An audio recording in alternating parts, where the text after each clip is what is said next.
Hey, welcome to the first edition of। India speaks.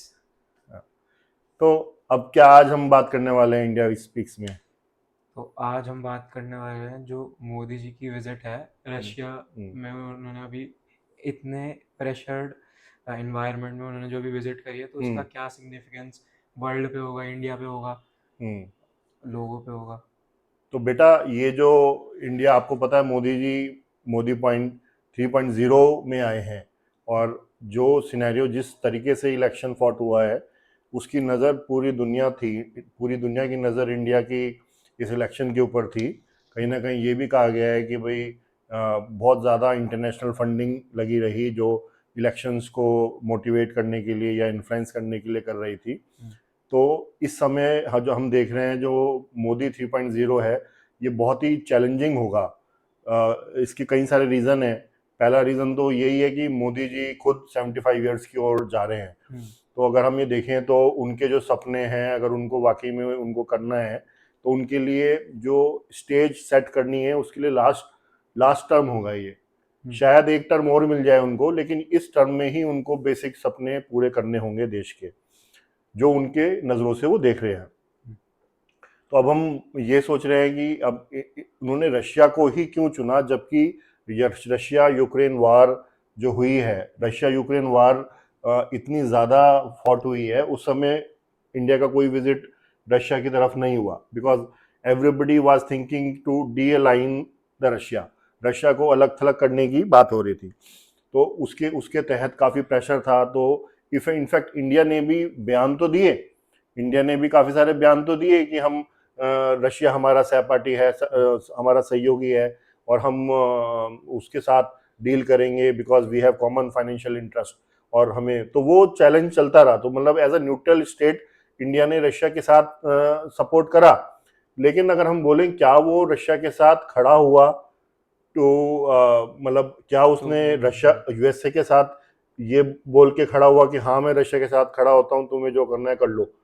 ऐसा नहीं हुआ। मतलब वो थोड़ा लो लेवल पे ही खड़ा हुआ, एज न्यूट्रल उन्होंने एज अ रशिया का न्यूट्रल सपोर्ट रखा जितना हो बिकॉज दे सकता वांट टू करा। Try a balance out between USA and Russia. ये मेरे को लगता है।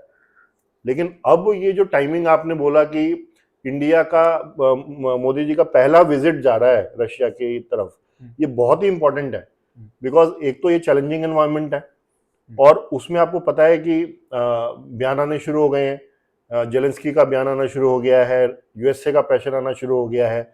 इनफैक्ट ये क्रिटिकल इसलिए भी हो जाता है क्योंकि अमेरिका इलेक्शन की तरफ बढ़ रहा है। अब अमेरिकन इलेक्शन। अमेरिका इलेक्शन की तरफ बढ़ रहा है, अब हम कह रहे हैं कि इंडिया इंडिया का इलेक्शन यूएस से इन्फ्लुएंस हुआ। तो क्या इंडिया यूएसए का इलेक्शन इन्फ्लुएंस करने जा रहा है? क्या इंडिया यूएसए का इलेक्शन करने जा रहा है, इन्फ्लुएंस करने जा रहा है? तो कहीं ना कहीं इस बात का फर्क जरूर पड़ेगा कि इंडिया रशिया के साथ खड़ा है। अगर उसको कहा गया कि भाई आप नए सिरे से इस नए टाइमिंग के हिसाब से रशिया और यूएसए में से एक मेन पार्टनर चुने, तो इंडिया ने शायद आज उसका चुनाव कर लिया। इंडिया ने ये बता दिया है कि अगर मेन पार्टनर मुझे चुनना होगा तो तो आज की तारीख में भी मेरा भरोसेमंद पार्टनर जो है वो रशिया है। रशिया।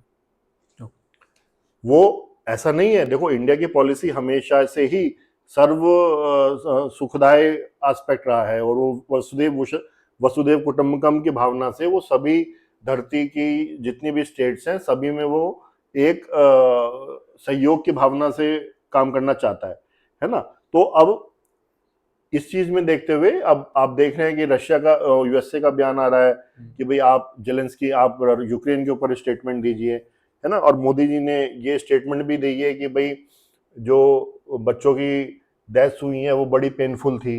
बिकॉज देखिए अगर कोई भी क्राइम वार होता है तो वार तो कभी किसी की हेल्प होती नहीं है। वार से कोई भी सॉल्यूशन नहीं निकलेगा। अगर हम सोचें कि ये वार क्यों हुई, क्या ये रोकी जा सकती थी, क्या उसके लिए एफर्ट किसी ने भी किए, तो अगर हम देखें तो कहीं ना कहीं सभी लोग उसको वार को होने में कंट्रीब्यूट कर रहे थे। होने में कंट्रीब्यूट। हाँ, होने में कंट्रीब्यूट कर रहे थे। इनफैक्ट मतलब मेरे को जो लगता है कि अगर आप बातचीत नहीं करोगे तो आप वार कभी खत्म ही नहीं कर सकते। मतलब यूएसए ने या यूक्रेन ने कभी भी ऐसा एटमॉस्फेयर क्रिएट नहीं करा कि आओ रशिया और यूक्रेन आप मिलके बैठो, टेबल पे बात करो। हम्म, तो अगर आप जब तक बैठ के बात नहीं करोगे, इसका मतलब तो आप ऐसा एटमॉस्फेयर क्रिएट करना चाह रहे हो जो कि कभी भी आपको रेजोल्यूशन की तरफ जाएगा ही नहीं। हम्म। और वॉर में कहते हैं जैसे कि वॉर में जीत किसी की नहीं होती, हमेशा ह्यूमैनिटी का लॉस होता है। हाँ, ह्यूमैनिटी का होता है। देखो, आपके कंसर्न्स हैं, रशिया के अपने कंसर्न्स हैं, वो कंसर्न्स रहेंगे। हम्म, आप एक दिन में अगर सोचो, एक साल में सोचो, वो कंसर्न्स खत्म करना का शॉर्टकट तो कभी भी नहीं है। और वार अगर हम शॉर्टकट समझते हैं, अगर हम कहते हैं कि पावर का जो चल रहा था कि यूएसए बता रहा था कि भाई मैं सुपर पावर हूँ, रशिया बता रहा था मैं सुपर पावर हूँ, चाइना बता रहा था मैं सुपर पावर हूँ, तो अगर हमें उसका बैलेंस बनाना है तो उसके बैलेंस के लिए हमें बातचीत करनी पड़ेगी। उसके अलावा वार तो कभी भी कोई सॉल्यूशन नहीं है।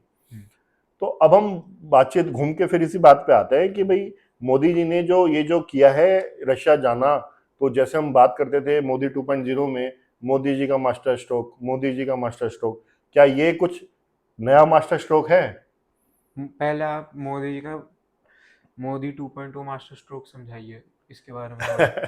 बेटा देखिए, ये जो टर्म है ना मास्टर स्ट्रोक, ये बोला जाता था कि जब आप एक तीर से दो निशाने करते थे, मतलब आप एक एक्शन लेते थे लेकिन उसके इफेक्ट, रिपल इफेक्ट पड़ता था, तो चेन उसको reaction. Master effect, master stroke बोला जाता था। हम्म, ठीक है, जैसे मोदी जी ने करारा जवाब दिया पाकिस्तान को, हम्म, जब उन्होंने इन्फिल्ट्रेशन करने की कोशिश करी या हमारे जो चीज़ों को खराब करने की कोशिश करी, या किसी भी तरह का जवाब दिया, चाहे उन्होंने रशिया से डील करी, तो मतलब इस तरीके के जो आउट ऑफ बॉक्स डिसीजन थे, जो कि नॉर्मली इंसान सोचता था कि नहीं ऐसा होगा, लेकिन होता कुछ ऐसा है जो हमने कभी सोचा ही नहीं था, तो उसको हमेशा मास्टर स्ट्रोक इस तरीके से बोला जाता है कि मतलब a decision which is being very critical for anybody to take in a situation। हम्म, तो अगर हम सोचते हैं कि भाई अब मोदी जी ने रशिया को सोचा है कि भाई जा रहे हैं, तो क्या ये मास्टर स्ट्रोक है?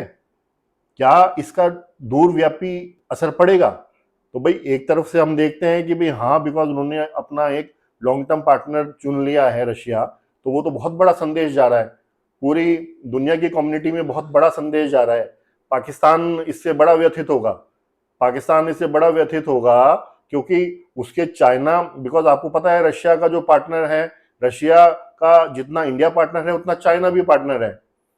और जबकि चाइना जो है, चाइना की इक्वेशन पंजाब पाकिस्तान से और यूएसए से नहीं है। पाकिस्तान से। हाँ, आपको पता है ना, बिकॉज पाकिस्तान के अंदर चाइना का कितना इन्वेस्टमेंट है। Pakistan has become like a colony of China. Hmm, तो ओके, जब मतलब it is not as friends but China is on a superior level than Pakistan.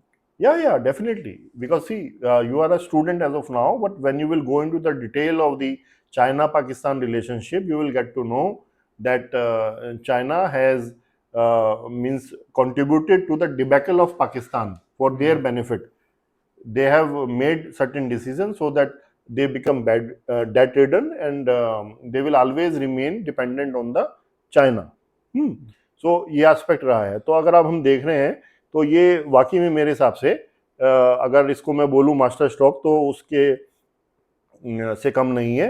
और आने वाले समय में हमें देखना होगा, कल जो है मोदी जी 10 जुलाई को 2024 को बहुत सारी डील करने वाले हैं, वो डिफेंस डील होंगी, उसके बाद अलग से उन चीज़ों को इंटरप्रिटेशन लिया जाएगा हम्म, कि मोदी जी ने ये डील्स करी हैं, उसका क्या इफेक्ट होगा। पाकिस्तान बोलेगा कि आपने इतनी बड़ी डील क्यों होने दी, ये इफेक्ट भी आ सकता है। तो वी आर वेरी होपफुल कि इसमें बहुत बड़े चेंजेस हमारे सिनेरियो में होंगे।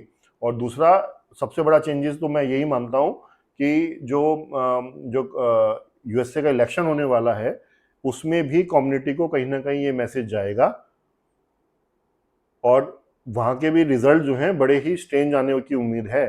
बिकॉज जो बाइडेन साहब और हैं और ट्रम्प साहब हैं, उनके बीच में जो कंपटीशन चल रहा है आज की तारीख में, हमने देखा था जो बाइडेन साहब का जो इंडेक्स है, जो पॉपुलैरिटी इंडेक्स है, वो काफ़ी गिर गया है। तो अभी हमें देखना होगा कि ट्रम्प साहब जो प्रो इंडिया माने जाते हैं, और जो बाइडेन जी जो हैं वो प्रो इंडिया नहीं माने जाते, तो हमें देखना होगा कि किस तरीके से दोबारा से इक्वेशन चेंज होंगी। हम्म, तो आज के इस एपिसोड में हम लोग आपको थैंक्स करते हैं, आपने हमारे पहले एपिसोड को देखा, और हम आपसे यूं ही इंडिया की कुछ ना कुछ क्रिटिकल चीज़ें गुफ्तगू करते रहेंगे। India speaks. स्पीक्स। मुझे पूछना था कि जो सारे फैक्ट